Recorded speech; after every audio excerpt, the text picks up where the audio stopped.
Yeah, same old Tech. Yep. Welcome to the Tech and Tortillas post-game recap. Um, it was a night game that once again was a letdown. Tech loses 38-21 to Kansas State for I think 9 out of 10 of the last 10 meetings. Yep. Everybody knows Morton doesn't come out in the second half. Jake Strong plays and looked sharp in some instances and really bad in some others, which we'll get into. I don't think Kittley helped him out a bunch. Uh, Taj Brooks, for some reason, only gets 17 touches or 17 carries, that is, averaging 5.8 yards. And yeah, wasn't great. I thought Rusty Stats had a really rough game with the snaps. They were consistently low, and that really hurt the run game and Jake Strong in the passing game, getting some throws off. Yeah, what were your thoughts coming out of it? I mean, yeah, that's basically it. You know, you can't lose the turnover battle by 3. You can't be on your third string quarterback, and you can't not help that third string quarterback with the play call, and you can't let a freshman quarterback on the other side run the same quarterback power for 3 of his 5 touchdowns, I think it was. Yeah, it seemed like they were just lining up and we're going to run you over, and it was pretty ironic after how much we've heard about Tech refusing to run against heavy boxes. Yeah. Well, we were up the box, and they were like, "Okay, we don't care. We're still going to run it." And we'd stuff them on first, second down sometimes, and then they'd bust off a big run on third down. Didn't seem to matter. I didn't feel like there were any positive takeaways on any side of the ball. Special teams was bad. You had Oh man, yeah. it was incredibly frustrating with a punt that you let go into the end zone that somebody should have been there to receive. You let yourself get down on the 1 from a ball that bounced from 10 or 12. Just defense couldn't stop the run. Offense play calling was very questionable. Yeah, rough game from start to finish. I was nervous going into the game, and then when the game kicked off, after the first couple drives, I had very bad feeling. So, get into what we thought went wrong in the offense. You saw post game interview. They went back to it. I think Joey kind of deflected on the question about why Taj wasn't giving the ball, saying you're not going to win when you give up 270 yards rushing. Which, yeah, I mean that's fair, but we also need an answer about why Taj wasn't given the ball. They bring up like getting stuffed like on the first few runs, but if you want, I can go through sequence of carries. He had 17 carries throughout the game, Mm-hmm. not negative yards. He starts. I'll just go through. Starts 1 yard, 0 yards. Then he goes 4, 9, 4, 0. Then you get down to the goal line. This is where, again, play calling in the red zone. I don't know what you're doing. You don't give it to him once, and then you sneak the ball with Barron taking. To that point, had already taken several shots where I was like, I can't believe he's still in the game. He was kind of playing reckless. I don't know if Kittley or McGuire had said anything like, hey, maybe chill out, throw the ball away, take a sack, because he took several shots to the chest and in the back. Then he goes 3 yards, 30 yards, 2 yards, which was a touchdown. Second half, Jake Strong comes out. Then with your third string running back or your third string quarterback, he goes 3 yards, 13 yards, 3 yards, 9 yards, 3 yards, 4 yards, 3 yards, 7 yards. Which, I mean, just keep doing that. Yep. Not a single handoff that went for less than 3 yards in the second half, and they stopped giving it to him. They went up 21-17 and then immediately let K-State score. First play on the next drive is an interception from like your own 15-yard line. And then, I mean, that was it. They never went back to the ground game until like the last drive where they just handed it off to Valdez. Just incredibly frustrating because you didn't have to start airing it out. You're down 2 scores with, I think, like 3-4 minutes left in the third quarter. Like, the game's still in reach. You can still run it. So, Yeah. What were your thoughts on the ground game? I mean, the play calling, Kittley, all of it? I think it's just we're trying to get too cute with it. That first goal line where Morton ran it in, like you were saying, he was taking a bunch of shots, and to not hand it off to Taj and instead try to push your quarterback in there twice is mind blowing to me. When you're already on your second string quarterback and you have a legitimate NFL prospect in the backfield, and you decide to push it in twice, and a little bit before that, they tried a little pop pass to McCray, which I think just the play calling is too much in its own head. Like, this does not have to be a difficult thing. Just hand him the ball on the 2-yard line, on the 1-yard line. And yeah, I mean, kind of like you alluded to, like, he kept taking shots and then he didn't come out. And oh, look, true freshman third string quarterback. I think we talk a lot about Taj, but Valdez is a great second back. Like, we have good running backs. And I think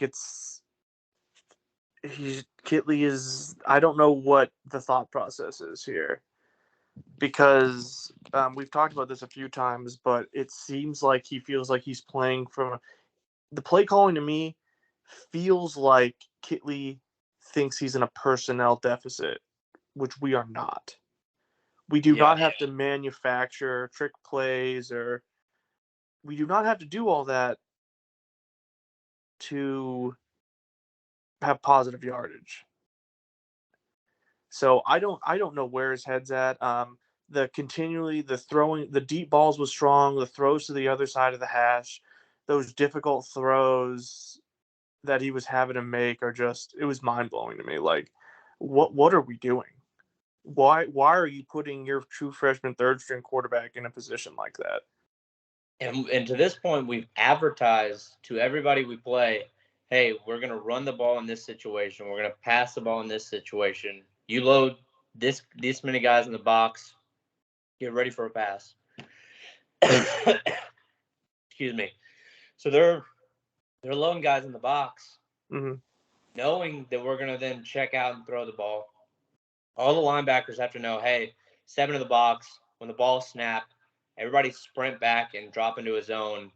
And now you don't have anywhere to pass the ball because they've dropped 7 into coverage, or they've blitzed one of those guys, and we don't have the pass blocking, especially if we have 4 or 5 wide to hold up. I don't understand why we can't just always have like a tight end in the game or have like 2 guys in the backfield. I mean, I'd like to see some play calling where you have Taj and Valdez and have Taj blocking for Valdez. We've seen how good of a pass blocker he is. He can be a good lead blocker if you want to mix things up. I don't get why we're letting the other team totally dictate our play calling. And honestly, like, this game, this felt like, other than like some of the like ridiculous shots downfield, this felt like a David Yost took the offense again. And it's been kind of building that way with Morton's shoulder being hurt. When we don't run the ball, it's just screens to the outside. There's nothing downfield. It seems like the only time we use the middle of the field sometimes with like the tight end, but it's like an air raid offense even when he's throwing the ball. And it's not like typical Leach or Cliff Kingsbury air raid offense. I don't know what this is. It's some kind of horrible of David Yost and and the air raid, it's been awful. Yeah, it's frustrating to watch them run those screens or those motion plays where four guys get to one. They have that diamond formation with the receivers, and K-State's staying home and they're being disciplined. And it's like, okay, if that stuff's not working, you can't be so philosophically committed to that to where you're like, I'm not going to run the football. Because like that, it's not working. Like I said, third string quarterback. Um, the motions and the pop passes and the shifting where your ball carrier and his blockers are, it didn't happen. We had the Yeah. best, we had the best results running either between the tackles or right on the edge, right on the end of the tackle or between the tight end. Like we did not have great successes on the sides of the field outside of the hash marks. Which is kind of, which is unique against the K-State team. But I think Kittley's, he's too committed to his scheme. And I think that's been a problem with a lot of tech coaches. And I love the air raid. We all love the air raid. But, that was a problem. Leach, Leach won a lot of games, but he lost some games because he was too committed to the air raid. And I think,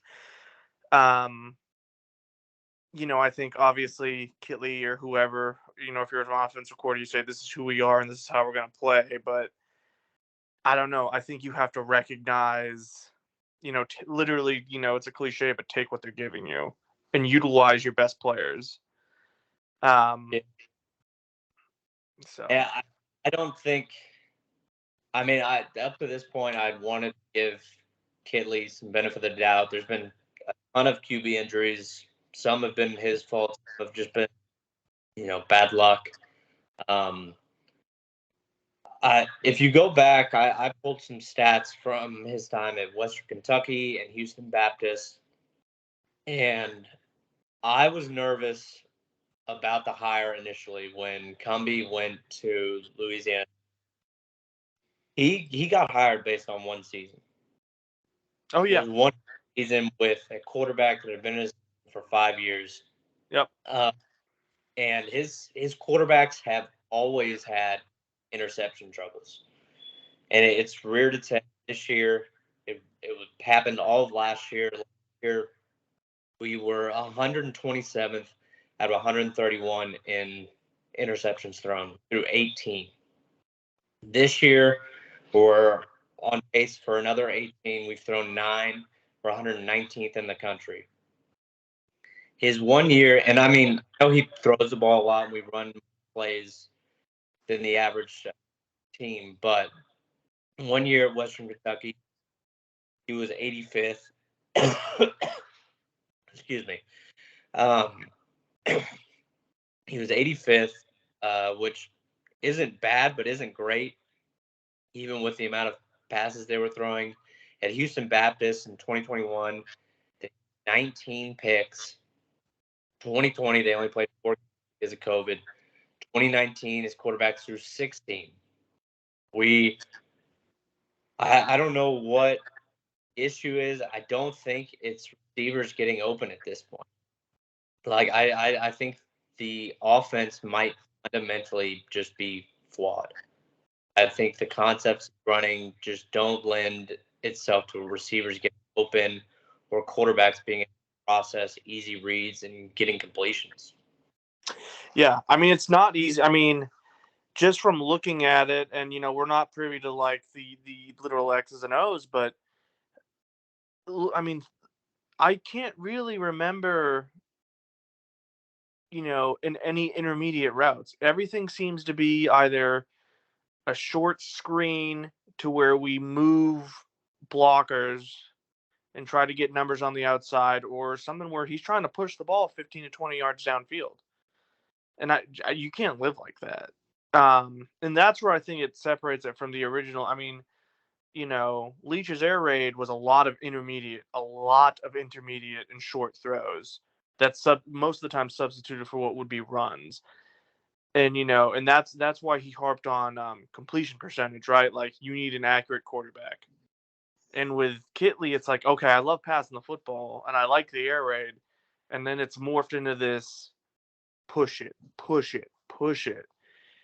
And it just hasn't worked. No, I know. After this game, we've fallen to second worst in the Big 12 in pass attempt. Yeah, and you can't live like that. You can't live like that with our kind of offense. Crazy. Yeah. So I don't, the year at Western Kentucky, and then, we saw, and it's a double whammy because, we saw that year at Western Kentucky, and the year before that, Houston Baptist almost came in and got us. Yeah. So everybody was talking about him then, and then he goes to Western Kentucky with Zappy, right? Yeah. Yeah, who is an NFL quarterback on not a great NFL team, but he, he has a fifth year, like you were saying, fifth year NFL quarterback playing in the And they were two, yeah. group of five. And then everyone's like, look at what he's doing here. Look at what he did to us last year. It's just not work. Like he has to fundamentally change. And I mean, I don't think he will. I think He's a young enough guy to maybe he would. I don't know where you go from here because one side, yeah, the offense really needs to change fundamentally. But I mean, do you fire him at the end of the season? His dad is a yeah, legendary coach. Heck, right. they gave him a 3-year deal that I And think is going that's to be I'm sorry for to interrupt you. Go ahead. Go ahead. well for a coordinator to fire. I I mean, you see it happen for coaches, but that's a big expense to pay for an offensive coordinator. Yeah, massive. And a 3-year deal for a coordinator Was kind of unheard of. yeah, it's a sweetheart deal because I mean, I'm not gonna, you don't want to speculate on that kind of stuff, but let's just leave it how it is. It's a sweetheart deal for a coordinator, especially an unproven coordinator, and we can leave it there, and you can sort of, speculate at your own will. But I don't think that's out of line to say. Yeah, and then I mean, if you do move on for him, what happens to the recruiting class? I Yeah.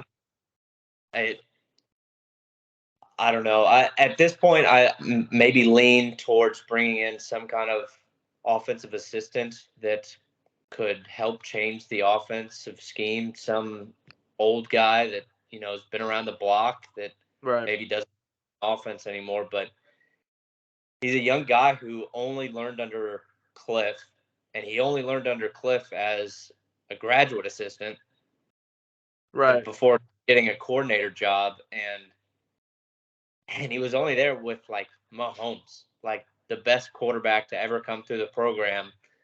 Some of the stuff that they were running isn't going to work when you don't have maybe what will go down as the greatest quarterback ever behind the line.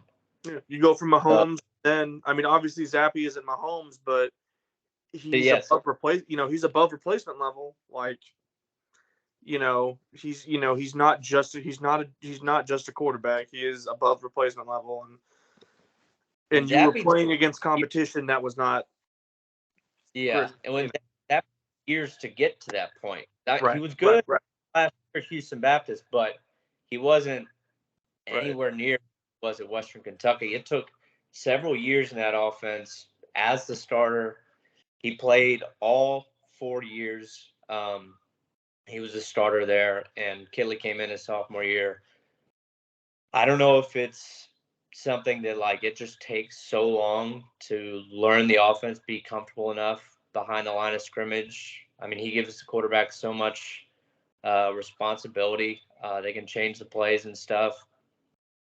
Uh, it's concerning. I mean, I think we'll get into it a little here when we talk about BYU. I think you have a very winnable game against them, but the expectation of the program after that game, I think, totally changes. I still was holding out like a sliver of hope that they were going to stick to this run game, and if we could, maybe we can make a run to Arlington. We just had to basically go 7-2 in the Big 12 as long as we beat Texas.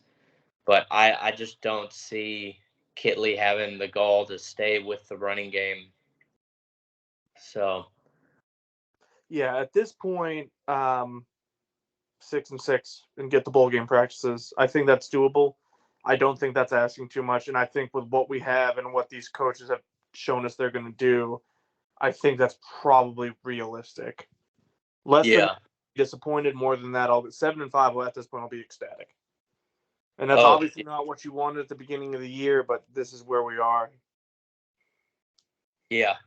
I think that if you don't make a bowl game with this team, with this many guys coming back, you've definitely got to start talking coaching changes, and it starts with Kittley. Oh yeah, no, definitely for sure. Yeah, and I think you talked about the low snaps. I think that's another thing. Stats like that's been it's been a disappointment. Yeah, I think it's been solid in like the run game, moving guys around, but I don't know if it's like the pass blocking. He's nervous about a guy coming right in his face, or what the situation is. But everything was low Saturday, like everything, and it was messing up the timing with the quarterbacks getting passes out, handing the ball off to Taj.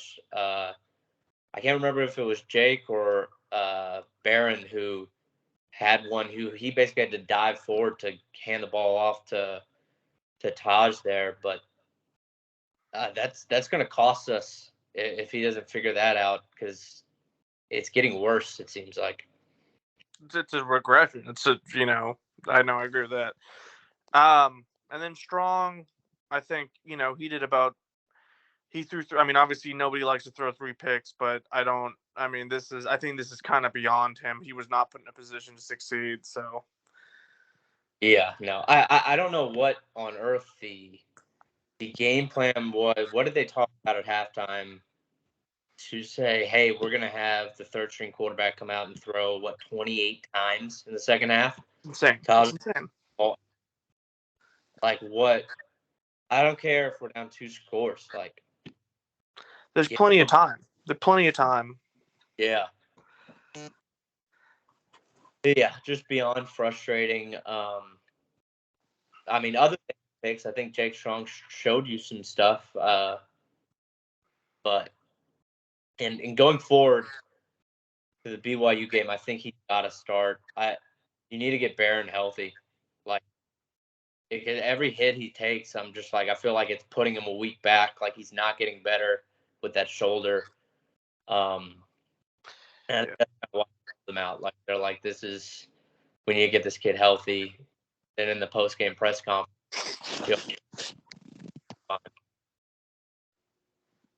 so I'm just confused, man, by this season. It seems like you have the talent to compete with anybody you play in the Big 12, and just you're not putting your guys like in position to succeed. No, you're not. And that's really frustrating because last year and at the beginning of this year, everybody was talking about how this coaching staff as a whole, relative to the last coaching staff as a whole, was so much better, and it just wasn't. I mean, Or just hasn't been so far.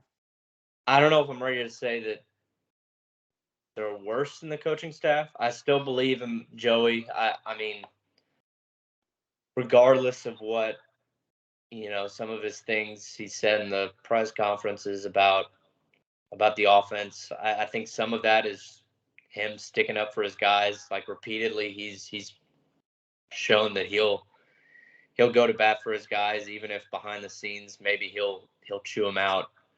But and I think Tim DeRuyter has made a lot of progress with this defense. But yeah, we're sliding here. I'm hoping that we didn't just beat the hell out of a bad Baylor and Houston team, and we're just not good. I'm hoping that this is just play calling, and Kittley can maybe finally get it through his head that we do need to stick with the run game until he figures out how on earth he's going to be more efficient passing the ball. But something's got to change. Yeah. And I mean, but I think it might. I just worry it goes beyond that because think about special teams when you're bringing the ball out and you're consistently -7 yards. You know what I mean? I necessarily mind that at some points of the game, like when you're down 2 scores, like give it a shot. You've got Dre McCray back there, who's going to be the fastest field. Like, see if you can get a spark that way.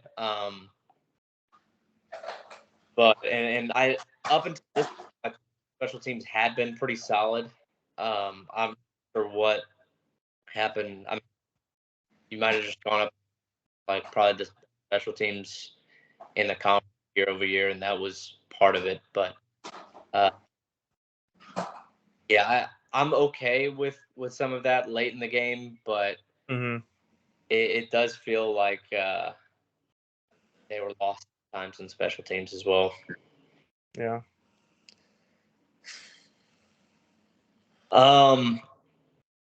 There's a lot more we could get into. 4th and 3, you throw a fade. I mean, that just goes back to the running game. I mean, that was, that all ties into them just not wanting to run football. I'm even okay with you throwing the ball in 4th and 3 there, like just not that route. I don't know what 4 short routes there. Like some of the middle, some going to the outside.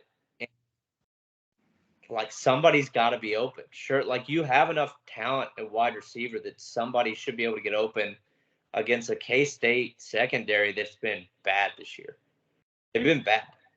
Yeah. And they had a corner who was out, one that was hurt that was back for this game, but I don't know what that was about. We'll see what we're recording this before the press conference on Monday, so we'll see what Joey says about that. I'm guessing that's going to be asked. But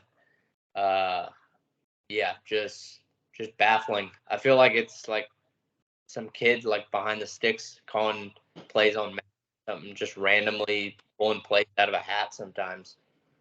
Like none of the situational play calling, like none of it makes sense, and it doesn't match down or distance. It doesn't match the situation, what's been working. I don't understand the logic why we ran at this point. Like, yeah, I don't. I mean, that's kind of ties into everything else, man. It's baffling. yeah. Well, we won't harp on it too much. We're still 2-2 in the Big 12. We got a must-win game at BYU. BYU, I know there's some people before the TCU game that was saying, oh, BYU's maybe the best newcomer in the conference. I've been saying for weeks that they are secretly a really, really bad team. Their defense, you're going up against another really bad run defense. They're 101st in yards allowed on the ground per rush. Secondary better at 35th in yards per pass attempt. If Taj and don't get at least 35 total touch this game, I'm gonna pull my hair out. Like I'm gonna lose it. Like I, especially in BYU, get in there, run the ball, quiet the crowd. BYU's got an amazing fan base. They're gonna show up. They've showed up to every home game this year. Get the crowd out of it and settle everybody down and let's get some momentum going into the bye week. This is an offense, BYU, that should not challenge our defense whatsoever. They are one of the worst in the FBS. They're 121st in yards per play. They cannot run the ball. They're 127th in yards per run. They only average 2.5 yards a run. 2.5. So you should be able to put 5-6 guys in the box at most every play and be able to stuff any run they throw at you and drop guys into coverage and give them fits, which is what TCU did. Even then they don't throw the ball very well. Slovis has been disappointing, I would say. 99th in yards per pass attempt, which is about where Tech sits. Yeah, like I said, this team is not good. They somehow beat Cincinnati when they were outgained by 203 yards. I haven't rewatched that game, but Cincinnati had 2 turnovers on downs, fumble and interception. BYU was clean on all of that. Just kind of equations. And then they went to Fayetteville and beat Arkansas. They somehow scored 38 points while only accumulating 281 yards, which is crazy. Yeah.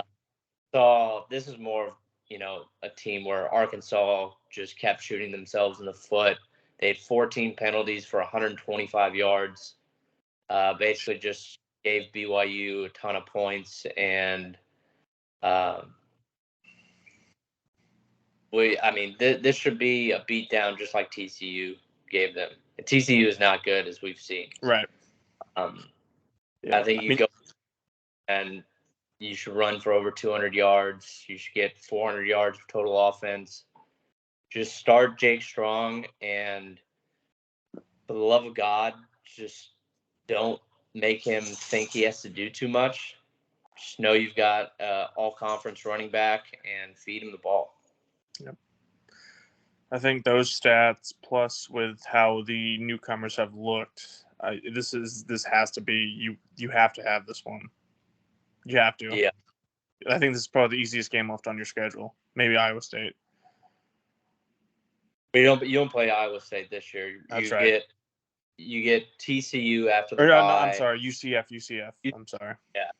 Yeah. UCF is the only defense you'll play that's worse against the run all year. You saw what Kansas did them a few weeks ago. I think Jason Bean only threw the ball like 8 times, and they had like 500 yards of offense. Right. So those 2 easy wins. Find somewhere else to pick up another, either at home against TCU or on the road against Kansas. I'm worried about that Austin game, if I'm being honest. So just get to a bowl, get to 6-1 before then, and yeah. I think that's where we're at. Get those bowl practices, salvage the season. I think that'll give you enough momentum going forward, and I think that's what we got to focus on. Burn the tape from this one with the 3rd string quarterback and the quarterback power from Avery Johnson. So, yeah, maybe one day we'll figure out how to stop a running quarterback for Kansas State. Because Kleiman literally just picked up the tape from last year, and it's like, well, we don't have Adrian Martinez, but we have somebody who can basically do the exact same thing, and that's what they did. So yeah, we'll just get to the bowl practices next year. You've got a ton of talent coming in. Some of these recruiting classes that Joey's brought in should start paying off. And we'll see what we do about the OC going into next year, depending on how the rest of the year looks. So, yeah, disappointing week. Season's not over. We can still make a lot of improvements, still make another bowl game. I think it's obvious maybe everybody had their expectations a little too high for the season, but still have something to play for. So I agree. Any other thoughts besides that? No. Just what? I know we were kind of harsh on Kittley, but if he comes back next year, that means we finish the season on a good note. So I'll be perfectly fine with that. So. Yeah. We did harp on Kittley a lot. I do think that he is a smart guy and capable of coming up with some stuff. I don't know if he's in his own head or if maybe some of the outside pressure is getting to him. But he needs to figure it out and figure it out quick if we're going to make a bowl game. All right, push for 6. Let's do it. Yeah. Hate that we're already there after week 7, but it is what it is. All right. Well, the Tech and Tortillas post game recap. Thanks everybody for watching. We'll be here next week to break down the game after BYU. Hopefully, getting to 4-4 and 3-2 in conference play. Yes, sir. But this is Dallas Hall signing off. Anthony Dimension. All right. See y'all next week.